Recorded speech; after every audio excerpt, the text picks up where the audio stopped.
কোহিনুর হীরা বা হোপ ডায়মন্ডের কথা কে না জানে। ইতিহাসের বিখ্যাত আর কুখ্যাত এই হীরাগুলোর ব্যাপারে মানুষের আগ্রহের শেষ নেই। একটি কথা প্রচলিত রয়েছে, পৃথিবীতে সমস্ত সম্পদ যত দামি তার অর্ধেকের সমান দামি এক কোহিনুর হীরায়। কিন্তু আসলে কি হীরার এত দাম, নাকি মানুষের মুখে মুখে ছড়িয়েছে এর নাম ধাম আর দাম?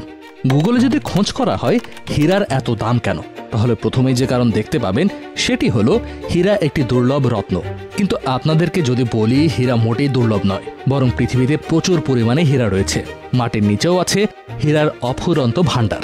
তখন নিশ্চয়ই মাথা চুলকে ভাববেন, এত পরিমাণে হীরা পৃথিবীতে থাকলেও সোনার চাইতো এত বেশি দাম কেন হীরার? আসলে হীরার দাম বেশি হওয়ার মূল কারণ মানুষের লোভ আর ছলচাতুরি। হীরার এই দাম বাড়ার পেছনের কারণ ডিবিয়ার্স কোম্পানির স্ক্যাম। চলুন ইতিহাসের অন্যতম বড় স্ক্যামের ইতিহাস জেনে আসি।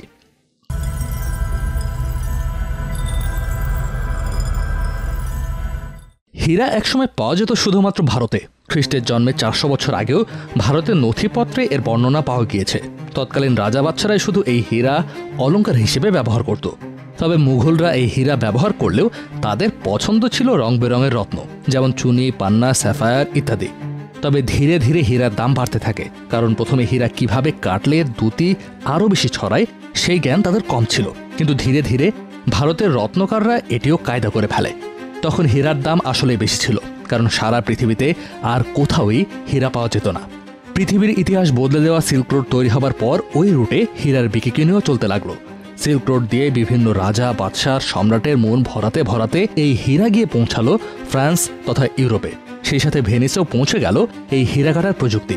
1453 সালে বাইজেন্টাইন সাম্রাজ্যের পতন ঘটে, আর দ্বিতীয় সুলতান মেহমেদের হাত ধরে শুরু হয় অটোমান সাম্রাজ্যের। তবে অটোমান সাম্রাজ্যের অতিরিক্ত লোভের কারণে বন্ধ হয়ে গেল সিল্ক রোড। পৃথিবীর সবচাইতে ধনসম্পদে পরিপূর্ণ এলাকায় আর বাণিজ্য করতে না পেরে ইউরোপিয়ানদের তখন মাথা খারাপের মতো হয়ে গেল। তারা একের পর এক অভিযাত্রী পাঠাতে লাগলো দিকবিদিক। জাহাজে করেও অনেকে ভারত আবিষ্কারের জন্য ছুটল। এই ছোটাছুটির মধ্যে কলম্বাস 1492 সালে ভুল করে আমেরিকা আবিষ্কার করে বসলো, আর ভাস্কো ডা গামা 1498 সালে বের করলো ভারতে আসা নতুন পথ। শুরু হয়ে গেল আবারও ভারত আর ইউরোপের বাণিজ্য।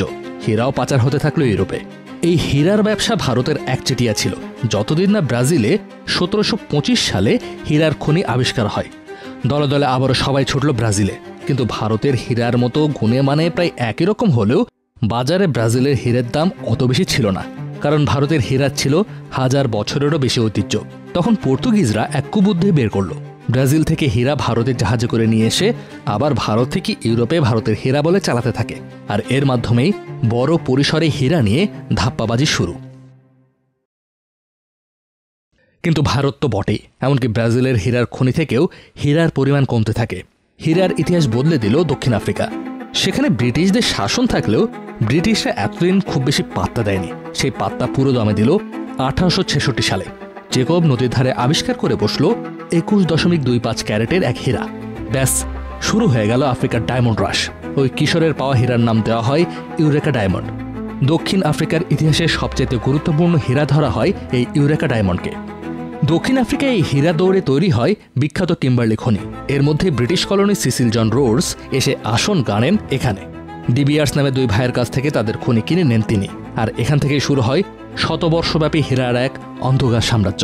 সিসিল রোডস হীরা বিক্রির টাকা দিয়ে একে একে কিনে নিতে থাকেন হীরার খনি। সেই সময় আফ্রিকায় একে তো চলছিল ব্রিটিশ শাসন, তার উপরে সাদা ও কালো মানুষের বর্ণবাদী যুদ্ধ। তারই সুযোগ নিয়ে স্থানীয় মানুষদের উপর বিভিন্ন ছলচাতুরি, অত্যাচার করে শোষণ করেছে বলে অভিযোগ আছে ডিবিয়ার্স কোম্পানির বিরুদ্ধে। হীরার বিনিময়ে বিভিন্ন গ্রুপ অস্ত্র বা অর্থ নিত। সেই অর্থও খরচ হতো অস্ত্র কেনার পেছনে, আর তাই হীরা তোলার জন্য ওইসব গ্রুপ স্থানীয় বাসিন্দাদের অবর্ণনীয় অত্যাচার করত। রক্ত দিয়ে কেনা এই ধরনের হীরার নাম হয়ে গেল ব্লাড ডায়মন্ড বা রক্ত হীরা। তবে ডিবিয়ার্স এগুলো অস্বীকার করে। একে একে খনি কিনে বিভিন্ন দেশে বিভিন্ন নামে কোম্পানি খুলে সারা পৃথিবীর 90% হীরার খনি দখল করে নিল ডিবিয়ার্স।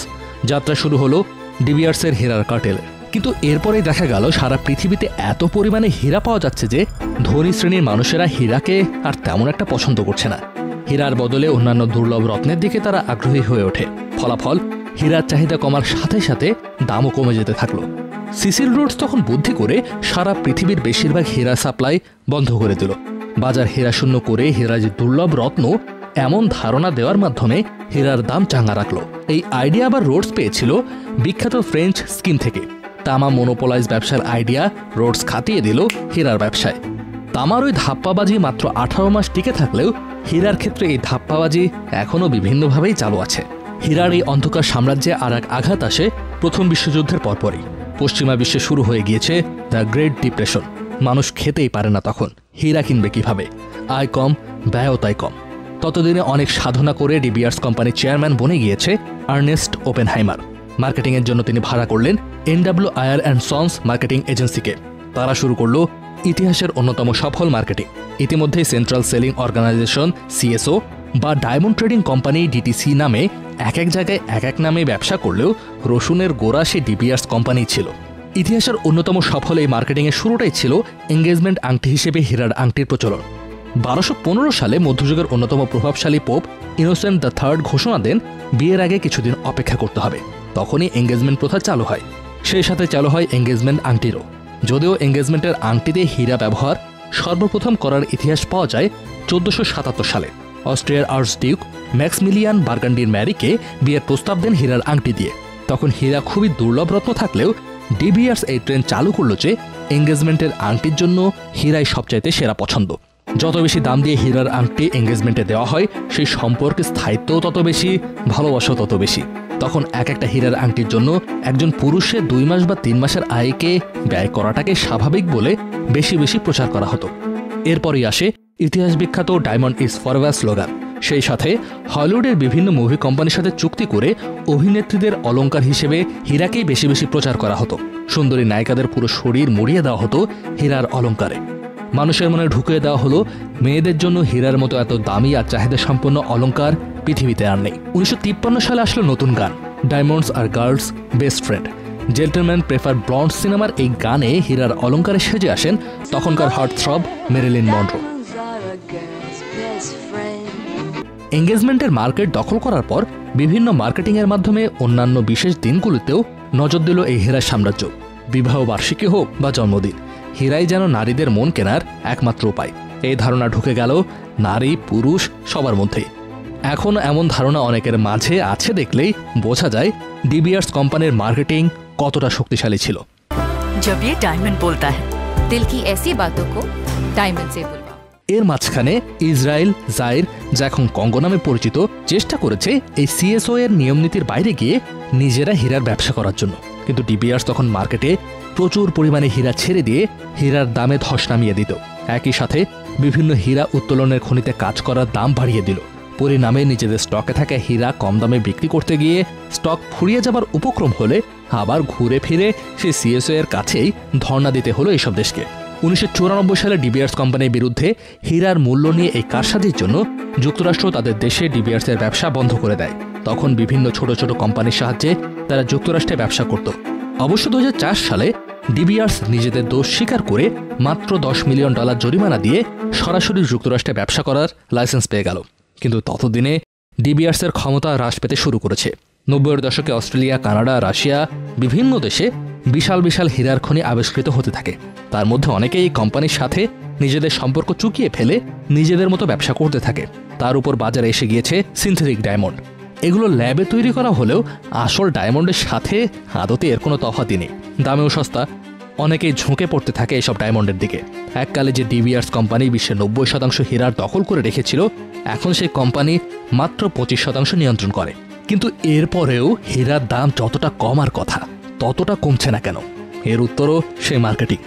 এত বছর ধরে ডিবিয়ার্স হীরার পেছনে যে মার্কেটিং করেছে, তার লাভের গুড় খাচ্ছে অন্য সব হীরা কোম্পানিও। তারাও বিভিন্ন উপলক্ষে, বিভিন্ন সুযোগে, বিভিন্ন বিজ্ঞাপন বা অনুষ্ঠানে প্রচার করার চেষ্টায় থাকে যে হীরার চাইতে ভালো উপহার আর হয় না। বাজারে সিনথেটিক হীরার প্রচলনের জন্য নতুন এক দৃষ্টিকোণ তৈরি করার চেষ্টায় রয়েছে তারা এখন প্রচার করে খনিতে পাওয়া হীরার মধ্যেই আসল আভিজাত্য লুকিয়ে আছে। যদিও হীরা দেখে সাধারণ মানুষ তো দূরে থাক, একজন বিশেষজ্ঞরও বুঝতে কষ্ট হয়ে যাবে কোনটা খনিতে উত্তোলন করা আর কোনটা ল্যাবে বানানো। তাই সেটা বোঝার জন্য বানানো হয়েছে GIA এর সার্টিফিকেট। যেন এই সার্টিফিকেট দেখালেই বোঝা যায় যে কোন হীরা কোথাকার এবং তার কোয়ালিটি কেমন। তারপরও কথা থাকে, 2022 সালে নাথিং লাস্ট ফরএভার নামক ডকুমেন্টারিতে এর সত্যতা এবং বিশ্বাসযোগ্যতা নিয়ে প্রশ্ন তোলা হয়েছে। অর্থাৎ এখানেও রয়েছে শুভঙ্করের ফাঁকি। তারও চাইতে বড় কথা, যদি খনি থেকে উত্তোলন করা হীরার পরিমাণের কথাই চিন্তা করা যায়, তাহলে এর আসল পরিমাণ এর দামের তুলনায় অনেক অনেক গুণ বেশি। 2021 সালে সারা বিশ্বে 116 মিলিয়ন ক্যারেট খনি থেকে উত্তোলন করা হয়েছে। হীরা এমনকি ভালো বিনিয়োগও নয়। যে হীরা আপনি 100 টাকা দিয়ে কিনবেন, সেটি বিক্রি করতে গেলে 25 থেকে 30 টাকার বেশি দামে বিক্রি করতেও পারবেন না। সেই সাথে ট্যাক্স তো বাড়তি রয়েছে, শুধু দেখতে চকচক করে বলে। আর এর প্রচারে হাজার কোটি টাকা ব্যয় করার জন্যই সারা বিশ্বে হীরার দাম এত বেশি। আদতে ব্যক্তিজীবনে সুন্দর করে কাটা কাঁচ আর হীরার মধ্যে কোনো তফাতই নেই বললেই চলে। কাজী নিষাদ, যমুনা নিউজ।